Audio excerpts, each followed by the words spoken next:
একটা মেয়ে তার হাজবেন্ডকে বলল, আমি সুইজারল্যান্ড যেতে চাই, না আমি আমেরিকা যেতে চাই, আমি সেখানে গিয়ে বসবাস করতে চাই অনেক দিনের জন্য। তারপর তার হাজবেন্ড তাকে সুইজারল্যান্ড নিয়ে গেল এবং সুইজারল্যান্ড নিয়ে তাকে অনেক সুন্দর সুন্দর বাড়ি দেখালো, খুব সুন্দর সুন্দর বাড়ি। মেয়েটা দেখে তো অবাক, দৃশ্যমান বাড়ি যা কখনো দেখেনি সে।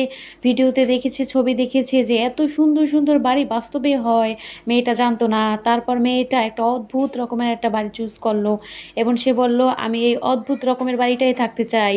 তার হাজবেন্ড বলল, তুমি না বাংলাদেশে বই অনেক ভয় পেতে, তাহলে তুমি কিভাবে এই অদ্ভুত বাসার মধ্যে থাকবে? সে বলল, না না আমি এখানেই থাকতে চাই। তারপর সেখানে মেয়েটিকে নিয়ে গেল। তারপর ভিতরে, বাড়ির ভিতরটা একদম রাজাহালের মতো, সব কিছু আদিম যুগের মতো। এবং ছেলেটা দেখে ভয় পেল, কিন্তু মেয়েটা ভয় পেল না। মেয়েটা বলতেছিল, আমি এখানেই থাকবো।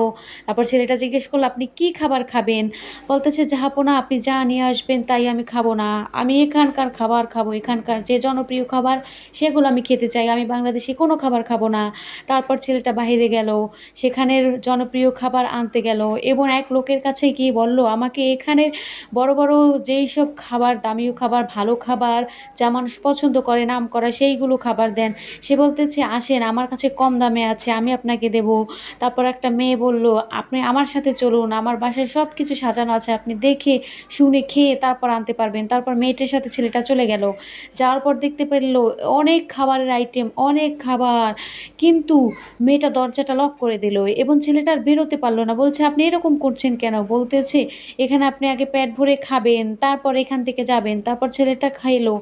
খাওয়ার পর ছেলেটা ঘুমিয়ে পড়লো, কারণ ওই খাবারের মধ্যে কি যেন মেশানো ছিল, যার জন্য সে একেবারে ঘুমিয়ে পড়লো। এরপর ঘুমিয়ে পড়ার পর উঠলো, সে ঘুম থেকে উঠলো, উঠে দেখে 7 দিন হয়ে গেছে সে এখানে আছে, কারণ সে গিয়েছিল 7 তারিখ। তারপর যেই তারিখটা দেখলো সে তো অবাক হয়ে গেল। তারপর সে পাগলের মতো ছুটতে লাগলো এবং সে দরজা আটকানো পালো। তারপর সে যে দরজা ভেঙে, জানালা ভেঙে তারপর চলে গেল। তারপর সেই মেয়েটার কাছে গিয়ে গেল, কিন্তু মেয়েটাকে আর পেলো না। মেয়েটার পেলো হাড় গোড় কল্লা দাঁত এসব কিছু পেলো, অদ্ভুত রকমের একটা বাড়ি। তারপর তো ছেলেটা একেবারে অস্থির হয়ে পড়লো মেয়েটাকে খুঁজতে খুঁজতে। এরপর ছেলেটা তারপর বাড়ি চলে আসলো, দেশে চলে আসলো। অনেক খোঁজাখুঁজির পর নিউজ হলো, কিন্তু পেলো না। তারপর বাংলাদেশে চলে আসলো। খুব কষ্টে তার দিনকাল পার হতে লাগলো যে আমি এ কি করলাম, আমি আমি তাকে কেন সুইজারল্যান্ড নিয়ে গেলাম, আর ওই বাসাটাই বা কেন নিয়ে গেলাম? এত সুন্দর সুন্দর বাসা থাকতেও আমি ওই বাসাটাই কেন নিয়ে গেলাম? তাহলে তো আমার সাথে এরকমটা হতো না। আর কান্না করতেছিল, কান্না করতে করতে তারপর তার বউ ধাক্কা দিল, বলে, "এই কি তুমি কান্না করছো কেন?" "হ্যাঁ, হ্যাঁ, আমি স্বপ্নে দেখছিলাম, আমি স্বপ্নে দেখছিলাম যে তোমাকে নিয়ে আমি সুইজারল্যান্ড যাচ্ছি।"